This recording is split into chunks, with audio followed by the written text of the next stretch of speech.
क्या आप जानते हैं कि एक ऐसा पर्वत था जो पूरी सृष्टि को नष्ट करने की ताकत रखता था? क्या आपने कभी सुना है नील पर्वत के बारे में, जो इतनी रहस्यमयी ऊर्जा से भरा था कि अगर कोई इसे पा लेता तो वह अमर और अजय हो सकता था? लेकिन फिर ऐसा क्या हुआ कि यह पर्वत अचानक लुप्त हो गया? कौन था जिसने इसकी शक्ति को नियंत्रित किया? इस रहस्यमयी कथा की शुरुआत होती है प्राचीन काल से, जब देवता और असुरों के बीच लगातार युद्ध होते रहते थे।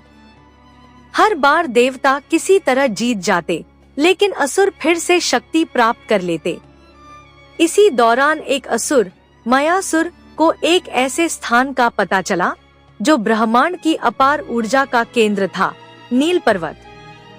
नील पर्वत कोई साधारण पर्वत नहीं था। इसकी गहराइयों में एक अद्भुत नील ज्योति प्रज्वलित थी, जिसे छूने वाला अमर और अजय हो सकता था। यह शक्ति इतनी प्रबल थी कि अगर इसे नियंत्रित न किया जाता तो पूरी सृष्टि खतरे में पड़ जाती। मायासुर ने इस शक्ति को पाने के लिए कठोर तपस्या शुरू कर दी। वर्षों की साधना के बाद उसने नील ज्योति को जागृत कर दिया। लेकिन जैसे ही यह शक्ति सक्रिय हुई, पूरे ब्रह्मांड में हलचल मच गई। देवता भयभीत हो उठे। वे जानते थे कि अगर यह शक्ति असुरों के हाथ लग गई तो सृष्टि का विनाश निश्चित था। देवताओं ने इस संकट का समाधान खोजने के लिए भगवान शिव की शरण ली। जब वे कैलाश पहुंचे और शिवजी को इस भयावह स्थिति के बारे में बताया, तो महादेव बस मुस्कुराए और बोले, जो भी इस ऊर्जा का अनुचित प्रयोग करेगा, उसका अंत निश्चित है। इसके बाद शिवजी स्वयं नील पर्वत की ओर चल पड़े। वहां पहुंचकर उन्होंने देखा कि नील ज्योति पूरी तरह जागृत हो चुकी थी और मायासुर उसकी शक्ति को अपने भीतर समाहित करने ही वाला था। मायासुर, जो अब अजय हो चुका था, महादेव का सामना करने के लिए तैयार था। लेकिन शिवजी ने अपनी तीसरी आंख खोली और अपना त्रिशूल नील ज्योति की ओर फेंक दिया। जैसे ही त्रिशूल नील ज्योति से टकराया, वह शक्ति एक विशाल लहर के रूप में पूरी सृष्टि में फैलने लगी। शिवजी ने तुरंत अपनी जटाएं खोल दी और उस ऊर्जा को अपने भीतर समाहित कर लिया।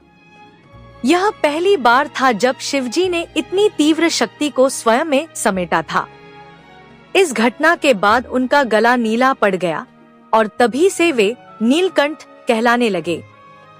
मायासुर ने जब देखा कि शिवजी ने वह शक्ति स्वयं में समाहित कर ली है, तो वह भयभीत हो गया और उनके चरणों में गिर पड़ा। उसने अपनी गलती स्वीकार की और क्षमा मांगी। लेकिन इस शक्ति के कारण ब्रह्मांड का संतुलन बिगड़ सकता था। शिवजी ने अपने डमरू की ध्वनि से नील पर्वत को अंतरिक्ष में भेज दिया, ताकि कोई भी इसे फिर से ना खोज सके। इस प्रकार सबसे घातक शक्ति नियंत्रित हो गई और सृष्टि का संतुलन बना रहा। इस कथा से हमें क्या सीख मिलती है? अत्यधिक शक्ति का गलत उपयोग विनाशकारी हो सकता है। शिव केवल संहारक नहीं, बल्कि ऊर्जा के नियंत्रक भी हैं। जो अहंकार में शक्ति का दुरुपयोग करता है, वह अंततः स्वयं नष्ट हो जाता है। तो बताइए, क्या आज भी कहीं नील पर्वत छिपा हुआ है?